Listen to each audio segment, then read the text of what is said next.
So this room was purpose built when the new fire station was built here to house our Merryweather engine and display some of our historical memorabilia. So we're supported by the Bendigo Bank, and the brigade contributed community funds to the building of this room, which was annexed on to the fire station and purpose built to display to the community via the windows that are here the engine that you see in front of you. This is the 1899 model Merryweather engine built in London. It's a pumping engine which was more appropriate for a town environment. It was horse-drawn, although it could be pulled by men, because in most cases they had a lot of difficulty hitching up the horses in order to get them to the fires on time.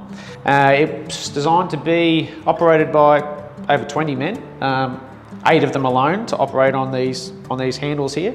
It has no water on site, so it carries just purely equipment, hoses, would have carried ladders, pikes, beaters, buckets potentially to the fire ground. And inside it has a dual stage piston pump made of gunmetal and a copper bellow. So by actuating the handles here up and down, it would pump up the bellow and it would provide a constant stream of water to the firefighters, which was pretty unique for its time, because prior to that the brigades around the area would have been using either buckets or beaters or a combination of both to just simply knock the fire out.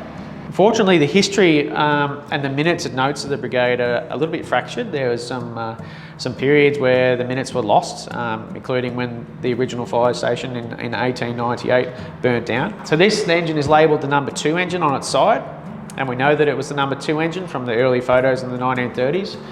George White up here, who was a veteran firefighter, 40-year captain at the brigade, he's riding the horse there, and the engine up Warren Heap Street in Buninyong past the National Bank.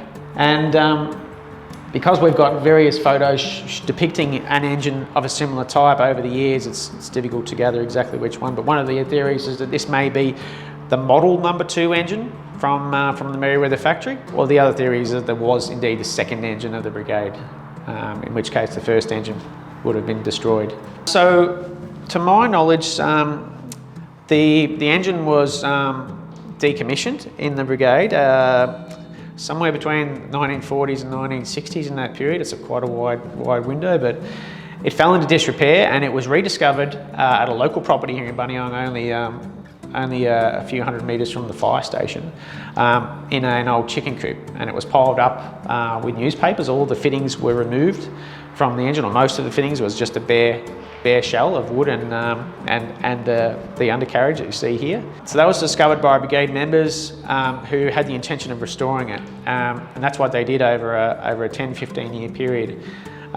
Started off, we believe, in the late 1980s and worked its way all the way through to the early 2000s. So it was quite a long drawn out restoration over a number of years, but it involved recovering the majority of the fittings that you see here. They were located spread out around the district at either members' houses or had been sold or scrapped. So these lanterns, for example, were located at a member's home, sitting on it as a doorpost out the front as a welcome into their home. So these, we know, are the original lanterns from this particular engine. Some of the data plates here, this one at the front, had to be replicated, which we were able to do from the assistance of the Sovereign Hill Museum here in Ballarat.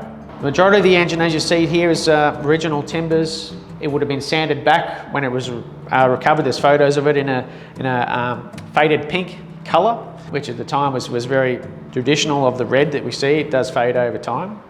So completely sanded back to its original timbers and rebuilt from the ground up. It's amazing that when a piece of history survives, and we seem to discard a lot of things in today's day and age, and to have something like this at the brigade, I think, is really special. And we want to. That's hence why we built the room for it, to see it out for the next 100+ years until we move to the next facility.